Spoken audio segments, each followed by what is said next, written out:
লুইতপৰীয়া ডেকা বন্ধু তোমাৰ তুলনা নাই। ভূপেন দাই কৈছে, লুইতপৰীয়া ডেকা বন্ধু তোমাৰ তুলনা নাই। এই অসম ভূমিত আমি প্ৰকৃতিৰ যি অৱদান আছে, প্ৰকৃতিৰ যি সুন্দৰ অৱদান, এই অৱদানক লৈ আমি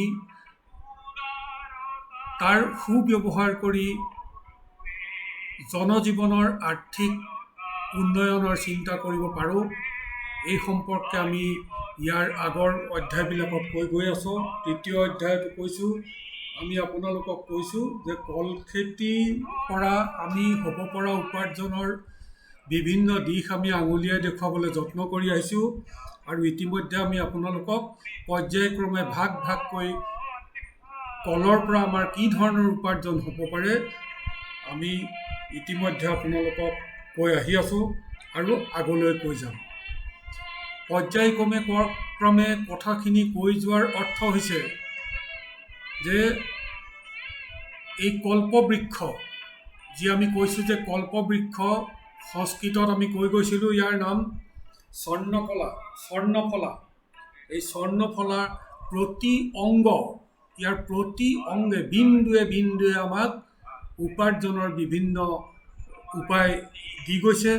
আমি তাক ব্যৱহাৰ কৰিব লাগিব। গতিকে আমাৰ প্ৰথম পৰ্যায়ৰ কাম কল খেতিৰ বিস্তাৰিতভাৱে কল খেতি আৰম্ভ কৰা আৰু ইয়াৰ পৰা আমাৰ প্ৰাথমিক উপাৰ্জন আৰম্ভ কৰা। উপাৰ্জন বিভিন্ন স্তৰত হ'ব। সেই কথাখিনিও ইয়াৰ আগৰ এপিছ'ডত আমি কৈ গৈছোঁ যে আমি কলজোপা ৰোৱাৰ পৰা ইয়াৰ কল পুলিৰ পৰা উপাৰ্জন কৰিম, আমি কলৰ ফুলৰ পৰা উপাৰ্জন কৰিম, কলৰ পাতৰ পৰা উপাৰ্জন কৰিম, কল থকাৰ পৰা উপাৰ্জন কৰিম, কল থকা আমি পকা কল হিচাপে যি বিক্ৰী কৰিম, কেঁচা কল হিচাপে আমি প্ৰচেছ ফুড তৈয়াৰ কৰিম, কলৰ বাকলিৰ পৰা বিভিন্ন ধৰণৰ আমি উৎপাদন কৰিম, প্ৰচেছ কৰিম। গতিকে পৰ্যায়ক্ৰমে আমি কলজোপাৰ পৰা উপাৰ্জনৰ পূৰ্বে কলজোপাই আমাক দিয়া ফলৰ পৰা ফল ইত্যাদি বাদ দি পেলাই আমি কলজোপাৰ পৰা কি উপাৰ্জন কৰিম সেইখিনি বাদ দিওঁ। আমি কলৰ পৰা উপাৰ্জন কৰিব লগা 4-5টা আমাৰ ষ্টেজ আমি আপোনালোকক দেখুৱাইছোঁ। বহুত আমাৰ সদস্যই অতি এটা আকাংক্ষা কৰিছে যে আমি ফাইবাৰৰ কাৰণে আৰম্ভ কৰিব লাগে, মেচিন কেতিয়া কিনিম, কিমান দামত কিনিম ইত্যাদি প্ৰশ্ন কৰিছে। আমি আজি দুদিনমান আগতে এটা ৱেবছাইটত দেখিলোঁ যে অসমত খাদ্য যি ফুড প্ৰচেছিং ইউনিট আছে, ফুড প্ৰচেছিং ইউনিটৰ নামত আজিৰ প্ৰায় 8-9 বছৰৰ আগতে কবিৰ পৰা বা বিভিন্ন আমাৰ শাক পাচলিৰ পৰা প্ৰচেছ ফুড তৈয়াৰ কৰাৰ বাবে এটা অনুষ্ঠানে ইতিমধ্যে আৰম্ভ কৰিছিলে। আজি 9-10 বছৰ আগতে তেওঁলোকে কিন্তু তাৰ মেটেৰিয়েলছটো ক'ৰ পৰা আহিব এই বিষয়ে কোনো অধ্যয়ন হয় কৰা নাই, নহয় তেওঁলোকৰ উদ্দেশ্য তাৰ উৎপাদন নহয়, তাৰ পৰা পাব পৰা চৰকাৰৰ ছাবচিডি আছিল। গতিকে তেওঁলোকে প্ৰায় 37-38 কোটি টকা ব্যয় কৰি যি উদ্যোগ তৈয়াৰ কৰিলে, সেই উদ্যোগৰ পৰা উৎপাদন নহ'ল বা আজিও উৎপাদন নাই হোৱা। আৰু এবাৰ যদি আপোনাৰ উদ্যোগ উৎপাদনক্ষম নহৈ বহি যায়, তেনে সেই উদ্যোগ চলোৱাটো অত্যন্ত কঠিন কাম আৰু ই প্ৰায় অসম্ভৱ। সেয়ে আমি প্ৰাথমিক পৰ্যায়ত, যিহেতু আমাক কলজোপাই প্ৰাথমিক পৰ্যায়ৰ পৰাই আমাক উপাৰ্জন দিব, গতিকে আমি শেষ লক্ষ্যৰ কথাটো আগতে চিন্তা কৰাতকৈ আমি প্ৰাথমিক পৰ্যায়ৰ পৰা উপাৰ্জনৰ কথাখিনি আমি চিন্তা কৰিছোঁ।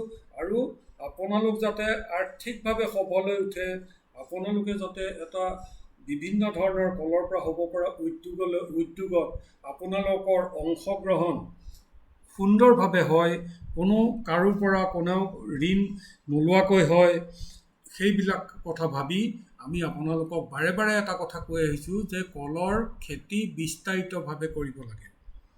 আমাৰ এজন সদস্য যোৰহাটৰ হৰ্ষিত বৰুৱা, তেখেতে যোৱাকালি মোলৈ এটা মেছেজ পঠাইছে হোৱাটছআপত।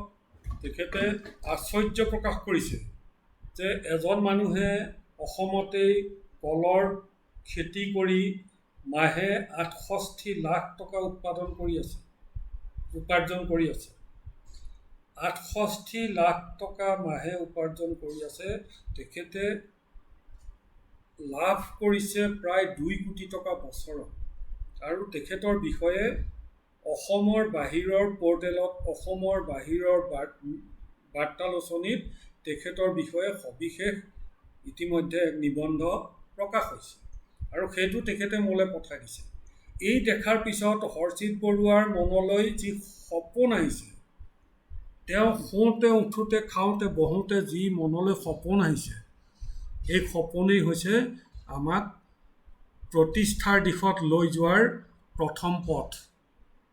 গতিকে আমি প্ৰত্যেক কথাটোৱেই অতি পুংখানুপুংখভাৱে আমাৰ ভৱিষ্যতৰ যি কাম আমি কৰিম, এই কাম যাতে অতি সুন্দৰ আৰু সংস্থাপিত ৰূপত হয় আৰু প্ৰত্যেকেই যাতে কোনো ধৰণৰ মেটেৰিয়েলছৰ বাবে চিন্তা নকৰাকৈ উদ্যোগটো থিয় কৰিব পাৰে, তাৰ প্ৰতি লক্ষ্য ৰাখি আমি কলৰ খেতিৰ প্ৰসাৰ যিমান পাৰোঁ সিমান বঢ়াব লাগিব। ইয়াত এই খেতি কৰাত আমাৰ বিশেষ কোনো কষ্ট নাই, বিশেষ অসুবিধাও নাই। সেয়ে আমি বাৰম্বাৰ কৈছোঁ যে আপোনালোকে এই কৃষি কাৰ্যত প্ৰথম মনোনিৱেশ কৰিব লাগিব, তাৰ পৰৱৰ্তী পৰ্যায়ত আমি মেচিনলৈ যাম। কলৰ গছৰ পৰা কিদৰে আমি ফাইবাৰ উৎপাদন কৰিম, এই সম্পৰ্কে আমি আপোনালোকক আমাৰ ভাৰ্চুৱেল মিটিঙত কৈছোঁ, আমি ভিডিঅ'ও দেখুৱাইছোঁ আপোনালোকক। কিন্তু আজি মই এই কথাখিনি আপোনালোকৰ ওচৰত উপস্থাপন কৰাৰ অৰ্থ এইটোৱেই যে আমি এই পৰ্যায় কৰিবৰ বাবে আমাক প্ৰচুৰ পৰিমাণে কলগছ লাগিব আৰু ই আপোনালোকৰ অঞ্চলে অঞ্চলে পাতিব লাগিব। ই এটা সৰু উদ্যোগ, ই কোনো বিশেষ ডাঙৰ উদ্যোগৰ শ্ৰেণীত নপৰে। আপোনালোকে মেচিনটো দেখিছে, ই বহুত মূল্যৱান মেচিনো নহয়। ইয়াৰ পৰা খালি আমি ফাইবাৰ উৎপাদন কৰিম আৰু ইয়াৰ পৰা যি কলৰ পৰা যি 80% যি পানী ওলাব, এই নিষ্কাশিত পানীটো আমি ষ্ট'ৰেজৰ ব্যৱস্থা কৰিম সাৰ প্ৰডাক্ট উৎপাদন কৰিবৰ বাবে। গতিকে আপোনালোকে খুব লৰালৰি নকৰি এটা পদ্ধতিগতভাৱে কামত আগবাঢ়ক আৰু আমি পৰ্যায়ক্ৰমে নিজৰ নিজৰ অঞ্চলত আমি একোটা এনেকুৱা ধৰণৰ মেচিন আমি পাতি ল'ম। এই মেচিন পতা গোটেই সমস্ত কথাটো নিৰ্ভৰ কৰিব আমি কিমান মাটিত কলৰ খেতি কৰিছোঁ তাৰ ওপৰত। গতিকে এই মেচিনবিলাক আমাৰ ব্যক্তিগতও হ'ব পাৰে, তাত কোনো অসুবিধা নাই। কিন্তু মেচিনটো যাতে কোনো কাৰণত বহি নাথাকে, তাৰ বাবে মেচিন যেতিয়া বহি থাকে, যিকোনো মেচিন যেতিয়া উৎপাদন নকৰাকৈ বহি থাকে, এবাৰ ব্যৱহাৰ কৰাৰ পিছত তাৰ মেইনটেনেঞ্চ খৰচাটো বাঢ়ি যায়। গতিকে আমি এনেধৰণে কৰিব লাগিব যে আমি যিহেতু একেটা গোত্ৰ, আমি কৈ আহিছোঁ যে কল্প গোত্ৰ, আমাৰ কোনো বেলেগ জাত পাত নাই, আমি সকলো ককাই ভাই। গতিকে আমি চুবুৰীত এটা বা দুটা উৎপাদন অনুপাতে আমি যদি এটা বা দুটা এনেধৰণে মেচিন বহুৱাই লওঁ, তেতিয়া আমাৰ উৎপাদিত যি কল হ'ব, কল লগা গছৰ পৰা যেতিয়া আমি ফাইবাৰ উৎপাদন কৰিব পাৰিম, আমাৰ উৎপাদন যিমতে বাঢ়িব, আমাৰ মেচিনৰ সংখ্যাও বাঢ়িব আৰু আমি ফাইবাৰ উৎপাদন কৰি যাম। এই ফাইবাৰৰ পৰা আমাৰ প্ৰাথমিক স্তৰত কিছুমান হেণ্ডিক্ৰাফ্ট বনিব, সেইবিলাকো বিক্ৰী হ'ব আৰু ফাইবাৰটো আমি পৰ্যায়ক্ৰমে আমি বাহিৰলৈও পঠাব পাৰিম। যেতিয়ালৈকে আমাৰ স্পিনিং মিলৰ পৰ্যায় নাপায়হি, তেতিয়ালৈকে আমি ফাইবাৰ বাহিৰলৈও পঠোৱাৰ ব্যৱস্থা কৰিম। আমি তাৰ বাবে যোগাযোগ কৰি আছোঁ। আপোনালোকে ওপৰত দেখিছে, banana fibre is used in Philippines for making shirts and other dresses. চোলা বা অন্যান্য আমাৰ সাজ পোছাক তৈয়াৰ কৰাৰ কামত ফিলিপাইনছত বানানা ফাইবাৰ ব্যৱহাৰ হৈ আহিছে। In Japan, the cultivation of banana for clothing and household use dates back to at least the 13th century। 1300 শতিকাৰ পৰা জাপানত কলৰ ফাইবাৰৰ পৰা কাপোৰ বনোৱাৰ কামটো চলি আছে আৰু আমি আজি 2020 চনত এই বিষয়টো আমি আপোনালোকৰ লগত আলোচনা কৰিছোঁ। মানে আমি বহুত পিছ পৰি আছোঁ। গতিকে যি কামেই নকৰোঁ, প্ৰথম কথা হ'ল কি, আমাৰ ডিটাৰমিনেশ্যন। আজি হৰ্ষিত বৰুৱাই যিখিনি কথা কৈছে বা তিতাবৰৰ ৰঞ্জিত শৰ্মা বা ৰঙিয়াৰ আমাৰ কলিতা, কামৰূপৰ ৰুবুল নাথ ইত্যাদি এখেতসকলৰ মনত যি এটা সাংঘাতিক ধৰণে উৎসাহ উদ্দীপনাই ক্ৰিয়া কৰিছে, এই উৎসাহ যদি আমাৰ বৰ্তি থাকে আৰু আমি যদি সেই অনুযায়ী কামত আগবাঢ়োঁ, মনত সকলো সময়তে যদি আমি এই কলগছৰ পৰা কৰিব পৰা আমাৰ বিভিন্ন কামৰ বিষয়ে আমাৰ যদি মনত সকলো সময়তে ক্ৰিয়া কৰা আৰম্ভ কৰে, তেতিয়াহ'লে আমি এটা বৃহৎ যি স্বপ্ন দেখিছোঁ, এই স্বপ্ন আমাৰ সফল হ'ব। এই কলৰ ফাইবাৰৰ আগত কৰিব লগা আমাৰ মুখ্য কামটো হ'ব যে আমি কিদৰে তাৰ পৰা খাদ্য প্ৰস্তুত কৰিম।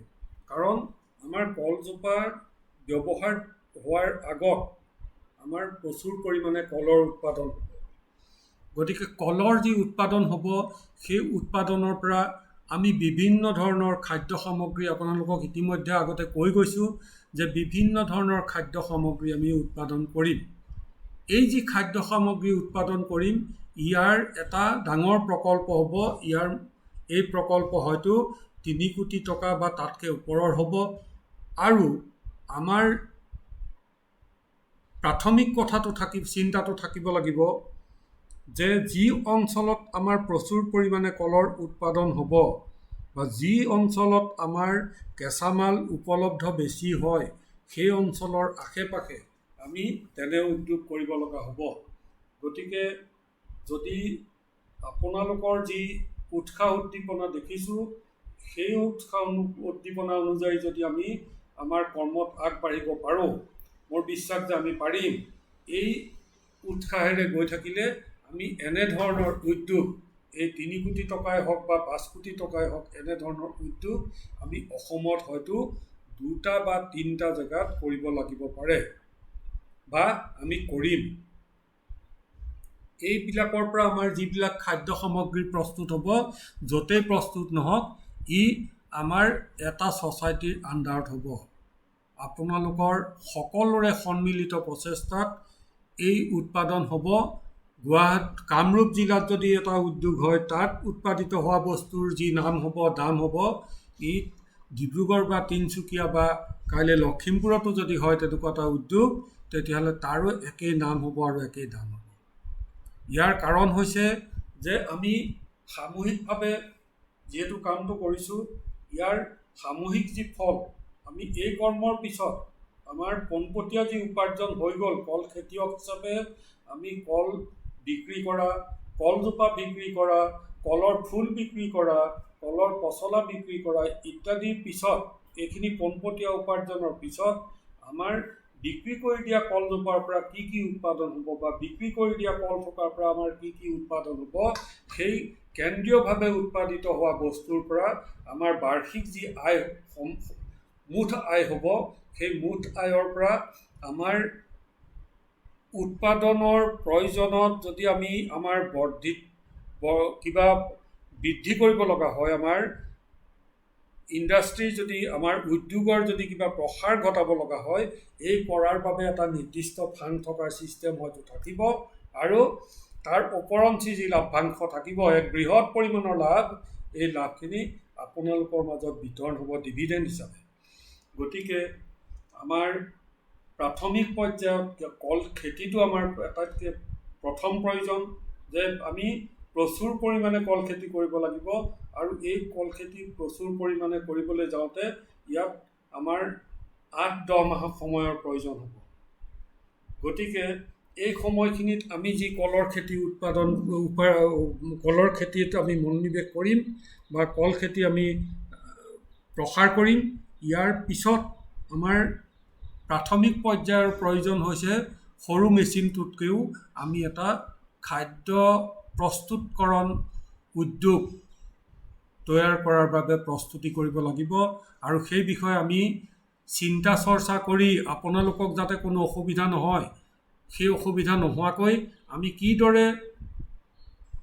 কিদৰে আমি অৰ্থনৈতিকভাৱে সক্ষম হৈ এই কামত হাত দিব পাৰোঁ আৰু এনে এটা উদ্যোগ প্ৰতিষ্ঠা কৰিব পাৰোঁ, চৰকাৰৰ এনে উদ্যোগ প্ৰতিষ্ঠাত আমাৰ লগত কি ধৰণৰ সহযোগিতা থাকিব ইত্যাদি কথাবিলাক আমি পুংখানুপুংখভাৱে অধ্যয়ন কৰি আছোঁ আৰু এইখিনি আপোনালোকৰ লগত বহি আমি জনাম। আজি কৰোণাৰ যি লীলা হৈছে, এই লীলাত আমি কোনো বাহিৰলৈ ওলাব পৰা নাই। আমি ভাৰ্চুৱেল মিটিং কৰি আমি গৈ আছোঁ, আপোনালোকৰ লগত কথা পাতি গৈ আছোঁ আৰু আমি চেষ্টা কৰিছোঁ যে আমি মুখামুখি নোহোৱাকৈ যিখিনি কথা আপোনালোকক কৈ যাব পাৰোঁ, এই গোটেই কথাখিনি আমি চেষ্টা কৰিছোঁ যে আপোনালোকে জানি যাওক। আপোনালোকে নতুনকৈ যিসকল সদস্য হ'ব, যিসকল খেতিয়ক সদস্য হ'ব তেওঁলোকক জনাওক, যিসকল আমাৰ অৰ্গেনাইজাৰ হ'ব তেওঁলোকক জনাওক আৰু যিসকলৰ মাটি আছে এতিয়ালৈকে খেতি নাই কলৰ, সম্ভাৱ্য খেতিয়ক হ'ব পাৰে, তেখেতসকলকো এই বিষয়বিলাক জনাওক যে আমি কি কৰিবলৈ গৈ আছোঁ। আমাৰ বিশ্বাস আছে যে এজন মানুহে খেতি কৰি যদি বছৰত 2 কোটি টকা লাভ্যাংশ পাব পাৰে অকল কল বেচি, তেতিয়াহ'লে আমি বৃহৎ পৰিসৰত যি আঁচনি লৈছোঁ এই পৰিসৰত আমি কিমান উপাৰ্জন হ'ব পাৰে তাৰ এটা আভাস আপোনালোকে নিজেও লওক আৰু সম্ভাৱ্য যিসকল খেতিয়ক আছে তেখেতসকলকো দিয়াৰ প্ৰযত্ন কৰক। আমি প্ৰতি মুহূৰ্ততে এটা কথাত মন বান্ধি ল'ব লাগিব যে যি কাম কৰিম বুলি ভাবিছোঁ এই কামটো আমি কৰাৰ বাবে খাওঁতে শুওঁতে উঠোঁতে বহোঁতে আমাৰ সপোন হৈ থাকিব লাগিব। যে আমি এই ছবিবিলাক যে আজি দেখুৱাইছোঁ, এই ছবিবিলাক আপোনালোকৰ চকুত সকলো সময়তে ভাহি থাকিব লাগিব। ৰাতিপুৱা চকু মেলাৰ পিছত বাহিৰলৈ ওলাই যেতিয়া কল একোজোপা দেখিব, তেতিয়া আপোনাৰ মনত এই সপোনবিলাক আহিব লাগিব। যেতিয়ালৈকে আমি সপোন মনত নাথাকে, যেতিয়ালৈকে আমাৰ অদম্য ইচ্ছা জাগ্ৰত নহয়, তেতিয়ালৈকে কিন্তু আমি একো কাম কৰিব নোৱাৰোঁ।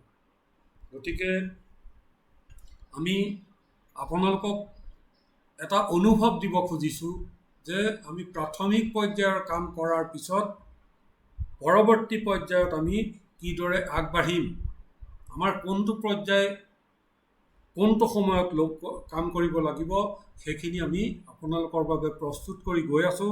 আমি আপোনালোকক সকলো সময়তে সকলো ধৰণৰ সহায় কৰিম মানে আপোনালোকক নহয়, আমাক সহায় কৰিম, অসমীয়া জাতিক সহায় কৰিম, অসমীয়া যি পাহোৱাল ডেকা ল'ৰা ছোৱালীবিলাক আছে, যি কৰ্মসংস্থানৰ বাবে দৌৰি ফুৰিছে, যি অসমৰ বাহিৰত কৰ্মসংস্থাপন বিচাৰি যাব লগা হৈছে, অথচ নিজৰ ঘৰতে সম্পদ আছে, নিজৰ ঘৰত মাটি সম্পদ আছে, প্ৰচুৰ সুবিধা আছে, সেই তেওঁলোকে অতি নগণ্য পইচাত যি বাহিৰলৈ কাম কৰিবলৈ গৈছে, তেখেতসকলক যে এই উদ্যোগৰ জৰিয়তে আমি লাখপতি হোৱাৰ যি এটা আঁচনি ভাবিছোঁ, ই সম্ভৱ হ'ব আপোনালোকৰ সকলোৰে সম্পূৰ্ণ সহযোগত আৰু আপোনালোকৰ বিষয়টোত সম্পূৰ্ণ আস্থা যেতিয়া জাগ্ৰত হ'ব, যেতিয়া আপোনালোকৰ মনত বিশ্বাস আহিব, তেতিয়াই আমি এইটোত সফল হ'ম।